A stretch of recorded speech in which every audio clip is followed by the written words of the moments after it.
Hazırsanız başlayalım arkadaşlar.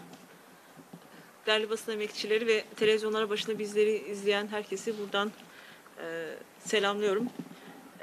Dün Diyarbakır il binamız ve Yenişehir ilçe binamız polislerce basıldı.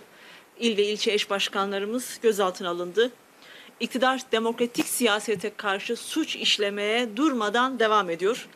Eğer hala öğrenemedilerse biz buradan bir kez daha yeniden dile getirelim. Bu siyasi operasyonlarla, uydurma gerekçelerle, yalan yanlış beyanlarla aramızdan tek bir kişiyi dahi mücadeleden geri düşüremeyeceksiniz.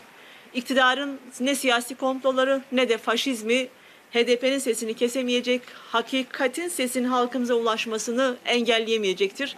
Biz her koşulda ve her zeminde çalışma ve mücadele yürütmeye devam edeceğiz. Değerli basın emekçileri, bildiğiniz üzere bütçe komisyonunda bütçenin sunuşu yapıldı. Bakan damat pozitif ayrışıyoruz dedikçe Türkiye ekonomisi dibe doğru hızlıca yol alıyor. İşsizlik almış başını gidiyor. Her iki kişiden biri istihdam dışında. Diskar'a göre geniş tanımlı işsizlik oranı %27,3 olarak tanımlanmış.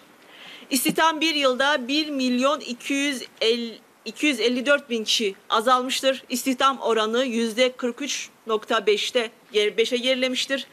İş başında olanların sayısı son bir yılda 1.333.000 kişi azalmıştır.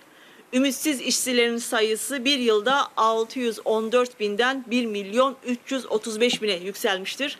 Kadın iş gücü ise 7,5'ten, kadın istihdamı ise 6,3 azalmıştır. Türkiye'de 18 milyon insan yoksulluk sınırının altında, 20 milyon insan ise yoksulluk tehdidiyle karşı karşıyadır. Yine Türkiye'de yaşayan her iki kişiden birinin gündemi ise yoksulluk. İşsizleri ve yoksulları toplasak bu ülkede geriye bir tek saray rejimi ve yandaşları kalıyor. Sadece yurttaşlar değil, esnaf da kepenk indiriyor. Siftah yapmadan anahtarı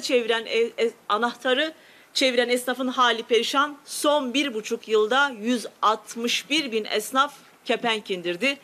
Her bir esnafın ailesiyle hesapladığımızda sırf esnaflar içinde 5 milyona yakın açlık ve yoksulluk tehdidi altına girdi. İşsiz kalıyoruz, yoksullaşıyoruz, kepenk indiriyoruz. Peki iktidar ne yapıyor? İcra memurlarını kapılarımıza gönderiyor. Hem işsiz hem yoksul bırakıyorlar hem de icra takibi yapıyorlar. Son 5 yılda bankalar tarafından takibe alınan ve halen borcu devam eden icralık vatandaşımızın sayısı Ağustos ayı itibariyle 3.489.933 kişi oldu. Hesap makinelerini kendi banka hesaplarına çalıştıranlar ülkeyi gün be gün iflasa sürüklüyor. Sadece vatandaşlar ve esnaf da değil, kamu da batıyor. 9 aylık bütçe açığı 140 milyar TL'ye yükseldi. Dünya Bankası verilerine göre Türkiye'de dış borçta 120 ülke arasına girdi. Açık şekilde ifade ediyoruz ki AKP-MHP ittifakı Türkiye ekonomisini yönetemiyor. Tüm bu yoksulluk, işsizlik, iflaslar ve borçlar ise bir felaketin habercisidir. Felaketin geliyorum dediğini kendi kampanyalarıyla itiraf ettiler. Askıda ekmek kampanyası ile 2020 yılında tarihe geçen bir utanç vesikasına imza attılar. Görevi yoksulluğu bitirmek olan AKP-MHP ittifakı tanzim kuyruklarından şimdi de askıda ekmek kampanyasına başladı. Bu uğursuz ittifak ülkeyi ekmeğe muhtaç etti. Türkiye halklarını yoksulluğa, ekonomiyi ise iflasa sürükledi. Açız diyenlere mermi fiyatlarını sordular. Karşılığında tanzim kuyrukları ve askıda ekmek kuyruklarını başladılar. Bize barışın ve demokrasinin filmini çekersiniz diyenler bu halka yoksulluğun ve iflasların kan dolu senaryosunu dayattılar. Hukukun üstünlüğünü, barış arayışlarını ve demokrasiyi askıya alanlar şimdi ekmeği askıya alarak kurtulmaya çalışıyorlar. Geçen gün sosyal medyada sen kimsin diye soranlara biz de buradan diyoruz ki bizler ekmeğe muhtaç olanlarız. Siftah yapamadığımız için evimize rızkımızı götüremeyenleriz. En iyi üniversitelerden mezun olup işsiz kalanlarız. Her gün emeği sömürülen ve işsizlik sorunu en derinden yaşayan kadınlarız. Ürünü tarlada kalan çiftçileriz. Maaşı bir haftada tükenen emeklileriz. Ama biz aynı zamanda Türkiye'nin demokratik geleceğiyiz. Türkiye halklarını ve felaket tablosundan kurtaracak hakça dağıtım, eşitlikçi, adaletli bir ekonomiyi hep birlikte var edeceğiz. AKP iktidarının sunmuş olduğu bütçe, fonksiyonel bütçeleme sistemini ortadan kaldırıp program esaslı bütçeleme sistemidir. Bu ne demek oluyor? Bu şu demek oluyor. İktidarın bütçe hakkını alelen yok sayıp, gasp edip harcama kalemlerini izlemeyi ortadan kaldıran bu ucube sistemiyle denetilmeden, hesap vermeden, sorumlu ilan edilmeden yönetme arzusudur. Bütçeyi kapalı kapılar ardında halklara, sivil toplum kuruluşlarına danışmadan ilan etmektir. AKP 2020 yılı içerisinde ekonomide, sağlıkta, eğitimde, kısacası toplumun her alanında hiçbir şey değişmemiş gibi büyük bir kriz hali, büyük bir yönetememe acizliği, büyük bir yoksulluk, işsizlik, borçlanma yokmuş gibi, en önemlisi pandemi hiç yaşanmamış gibi davranarak adeta bir zihin sorunu yaşıyor. Dolayısıyla 2020 yılı bütçe kanun teklifinin noktası virgülü değiştirilmeden 2021 yılı bütçe kanun teklifi olarak sunulması zihin tutulmasıdır. Değişen tek bir bölüm var. 2020 yılı bütçesi için 140 milyar TL ek borçlanma istemişler. 9 aylık süreçte de zaten bu rakamı aştılar bildiğiniz gibi. 2021 yılı için ise öngörülen bütçe açığı miktarı tam 240 milyar TL. HDP olarak 2021 yılı bütçesine dair önerilerimizi sunduk. Saraya, savaşa, sermaye sunulan bir bütçe değil, emeğe, kadına, doğaya ayrılmış bir bütçeyi savunuyoruz. Gelin kaynaklarımızı çiftçilere, emekçilere, geçimini sağlayamayan bütün kesimlere, EYT'lilere, KYK borçlarını ödeyemeyen öğrencilere ayıralım. Bütçe hakkını siyasi sahiplerle çiğnenmesine karşı halkın bütçesini yapalım. %1'in değil, %100'ün bütçesini hep birlikte yapalım ve hayata geçirelim. HDP olarak diyoruz ki bütçe halka, yurttaşa verilen sözdür. Bütçede verilen sözler yurttaşların nasıl bir yaşam süreceğini belirler. Ülkeyi yönetenler bütçede verdikleri sözlerle hangi değerleri temsil ettiklerini ve kimlerin haklarını savunduklarını gösterirler. Saray 2021 yılı bütçesinde yaptığı tercihlerle kimlerden vergi toplayacağına, toplanan vergileri kimlere ve nerelere aktaracağına karar verdi. AKP-MHP ittifakı 2021 yılı bütçe tercihini saraydan, savaştan ve yandaştan yana kullandı. Saray hepimize değil %1'e çalışan bir bütçeyi hazırladı. Sarayın bütçesi emek sömürüsünün, gelir adaletsizliğinin, bölgesel eşitsizliğin, doğa katliamının, cinsiyet ayrımcılığının bütçesidir. Sarayın bütçesi israfın, yolsuzluğun, talanın ve rantın bütçesidir. 2021 yılı emekçiler, emekliler, kadınlar, gençler, çiftçiler, esnaflar, işsizler için zorlu bir yıl olacak. Pandemiyle artan işsizlik ve yoksulluğa karşı vatandaşlarımızı ekonomik güvence alacak bir bütçe yapmayı öneriyoruz. 2021 yılı bütçe tercihlerini değiştirerek tüm vatandaşların temel ihtiyaçlarını güvence altına alan, gelir adaletsizliği ve bölgesel eşitsizliği azaltan, doğayı koruyan, halk sağlığını önceleyen, cinsiyet eşitlikçi, barıştan ve emekten bir bütçe yapabiliriz. Bunun için halkın bütçesini tekrardan öneriyoruz. Savunma harcamaları azaltılarak, saraydaki israfa son verilerek, yandaşlara verilen kamu ihaleleri iptal edilerek, bütçe dışı fonlar bütçeye dahil edilerek, yandaş derneklere, vakıflara yapılan ödemeler durdurularak her soruna kaynak bulabilecek bir çözüm sunuyoruz. Bu sebeple tekrar belirtmek isteriz ki HDP halkın bütçesini yapmakta mahirdir. Bunun için de mücadele etmeye devam edecek.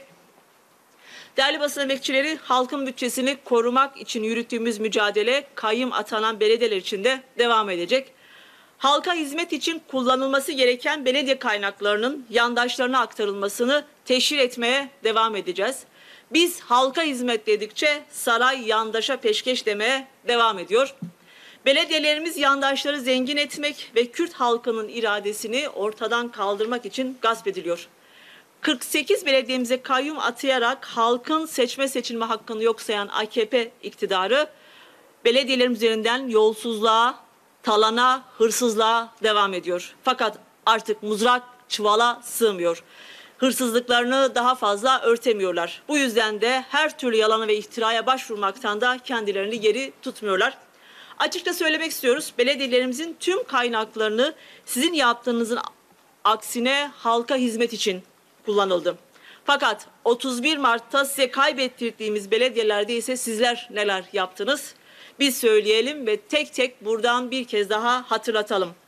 Yandaş ve candaş kurumları olan KADEM'e, Ensar'a, Okçular Vakfı'na, TÜRGEV'e ve TÜGVA'ya belediye kaynaklarından milyonlarca lira parayı aktardınız. Somut belgelerle ortaya çıktı. Yaptığınız yolsuzlukların haddi var, hesabı yok. Partimizin resmi kurullarında resmi görevlendirme ile yer alan çalışanlarımızı illegal bir çalışma yürütüyormuş gibi iddianamelere konu edip kamuoyunda algı oluşturmaya çalışıyorsunuz.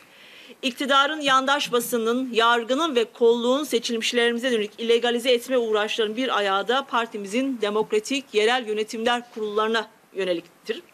Yargı mensupları tarafından kurulumuzun çalışmaları kriminalize edilmeye, çalışmaları da suç olarak lanse edilmeye çalışılıyor.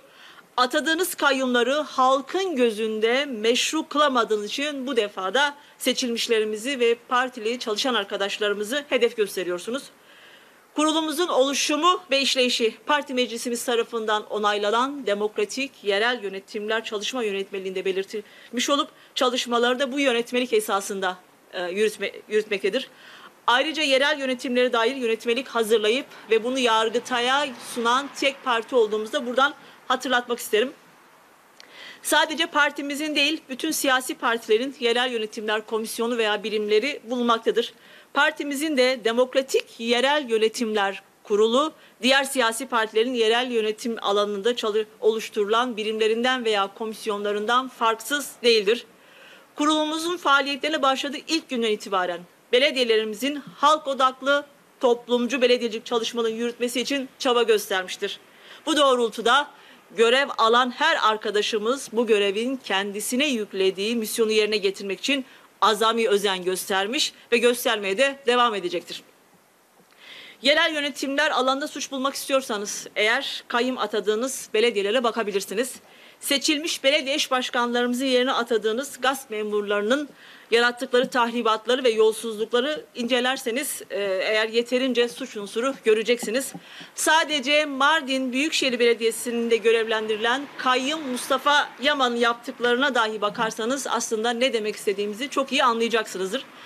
İddianameye konu olan söylemlere baktığımızda iktidarın kontrolündeki yargı mensupları tarafından HDP'lere farklı bir hukuk normu uygulandığını bir kez daha görüyoruz. Atadıkları her yargı mensubunun ilk hedefi HDP'lilerin ve temsilcilerini iktidarın sözleri doğrultusunda kriminalize etmek ve buradan suçlar yaratmaya çalışmak. Ama unutmayın ki hukuk hepimize eşit şekilde lazımdır. Bugünün gücüne güvenerek yarınlarınızı heba ediyorsunuz. Değerli basın emekçileri, AKP Genel Başkanı Erdoğan 18 yıllık iktidar döneminin muhasebesini yaparak eğitim öğretimde topyekün reform gerektiğini ve fikri iktidarlarını hala tesis edemediklerini itiraf ederek medyaya da eleştirilerde bulundu. Doğrusu bu denli tek düz olmuş bir medyanın memnun etmeme hali ise faşizan yönetimlerin doyumsuzluklarıyla izah edilebilir. Bunun göstergesidir. AKP-MHP iktidarının yönetememe durumunun özeti Erdoğan'ın ağzından çıkardığı sözlerdir. Erdoğan bu çıkışı aslında birçok şeyi amaçlıyor ve hedefliyor. Pandemiyle birlikte çöken eğitim sistemleri, eğitimdeki fırsat eşitsizliği ve birçok sorunu ayyuka çıkması ile birlikte sunni gündemler yaratmanın peşinde tekrardan. Yaratırken de bir taşla birkaç kuş vurmayı hedefliyor. Kendi plan projelerini hayata geçirmekte bunlardan biri. 18 yıllık iktidarlarında eğitimde denemedikleri sistem ve reform kalmadı ama hala topyekün bir reformdan söz ediyorlar. Eğitim sistemi istediğiniz zaman üzerinde bir şeyler deneyeceğiniz bir kobay değildir. Yaptığınız değişiklikler milyonlarca gencin hayatını etkiliyor. Eğitim sistemi dahil birçok alanda Türkiye'yi soktuğunuz derin krizlere dair gerçekten bir çözüm yolu bulmak istiyorsanız eğer istifa edin ya da yönetemediğinizi kabullenip erken seçimi alın. Türkiye halkları sizden bunu bekliyor ve bunu istiyor. Değerli basın emekçileri, Türkiye kamuoyunun maalesef görünür olmasını istenmeyen, kamuoyunda görünür olunması istenmeyen bir başka konuysa bir başka krizin de altını çizmek istiyoruz buradan. Türkiye'de güvencesiz ve sürekli tehdit altında bulunan sığınmacılar Türkiye'nin birçok kentinde saldırıya uğraması ve katledilmesi hakkında yandaş medyada pek de yansımayan bir kriz hali söz konusu. İktidarın söylemlerine yansıyan ötekileştirici ve yabancı düşmanlığını arttıran ifadeler toplum genelinde de nefret söylemine dönüşmektedir. Saray rejiminin ahlak dışı biçimde Avrupa Birliği'ne karşı koz diye kullandığı sığınmacıların uluslararası hukuktaki statüsünün mültecilik olduğu gerçeğinden bile kaçarak 3,5 milyon Suriyeli olmak üzere 4 milyon aşkın insanın Türkiye'de yaşam güvencesi kalmamıştır.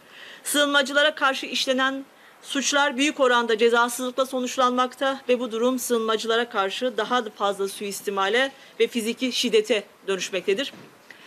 İHA'de'nin geçen ay yayınladığı nefret suçları raporuna göre 2020 yılı içinde bu suç kapsamında tespit edilebildiği kadarıyla Türkiye'de 7 insan katledilmiştir.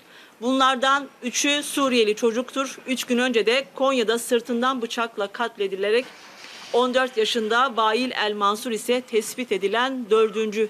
çocuk ve 8. cinayet olarak kayıtlara geçmiştir. Son 10 yılda nefret suçu nedeniyle gerçekleşen toplam cinayet vakalarının yarısı sadece 2020 yılı içinde oldu. Raporun detaylarına bakıldığında aslında Suriyeli mülteciler ve Batı illerinde çalışan Kürt işçileri ise çok sayıda ırkçı linç saldırılarına maruz kaldıkları ve sorunların büyük oranda serbest bırakıldıklarını görülecektir. Saray rejiminin sebep olduğu bu cezasızlık politikası ve ayrımcılığı körükleyen nefret söylemlerinin anayasal suç ve Birleşmiş Milletler İnsan Hakları Sözleşmesi'ne aykırı tutumlar olduğunu kamuoyundan saklansa da bu ucube rejim çöktüğünde gerçek hukuk tarafından elbet bir gün yargılanacaktır sorunlar. Ez duxwazim ji bo hinek mijarek ji ez bi Kurdî binirxinim. Wekî hûn jî dizanin berî çend roja derbarê Şengalê de peymanek hat imza kirin. Ev peyman beriye her tiştî li îradeyê gelê Şengalê û gelê Êzîdiyên nas nake. Ev peyman ji bilê nûnerên Êzîdiyan û gelê Şengalê hatiye imza kirin. Dixwazin li vê peymanê hêza xwe parastinê li Şengalê ji holê rakin. Gelê Şengalê car din bi fermanan re rûbirû bihêlin. Belê 6 sal berê ji aliyê Daişê Şengal hat dagir kirin. Bi hezaran Êzîdî ji aliyê dijminên mürevahî bi aliyê Daişê hat qetil kirin. Bi awayekî hovane jî hatin qetil kirin. Jinên Êzîdî li bazaran koleyan da hatin firotin. O erişekî mezin ji rûmeta Êzîdiyan re û hafîzayên Êzîdiyên re pêk hat. Ev erişa qirêj li ber çavên dünyayê pêk hat. Peymanan ku li ser masayan pişt perdayan te imza kirin, ev peymanan îradeyê gelê Êzîdî nas nakin û ser jî nakevin. Di 6 salên Dawîda Medîd ku gelê Êzîdî dixwaze bi hêza xwe ya parastinê bi awayekî xweser xwe îdare bike. Ev hêzên ku li ser Şengalê peymanan imza dikin bangama li wê ye. İradeyê gelê Şengalê nas bikin, mafê xweseriye gelê Şengalê û gelê Êzîdiyan nas bikin û kabul bikin. Bi wan peymanan gelê Êzîdî bi komkujî û dîsa bi fermana re rûbirû nahêlin. û divê baş bê zanin ku hêzên ku îro li ser Şengalê bûne parçeyek peymanan jî tamamê başûr jî dixin bin xeterê. Ji ber ku em dibêjin ewlehiya Şengalê, ewlehiya Hewlêrê, ewlehiya Silêmaniyê, ewlehiya Maxmûrê ev jî vê divê bê zanin. Basın toplantımız burada bitmiştir arkadaşlar. Soru yoksa.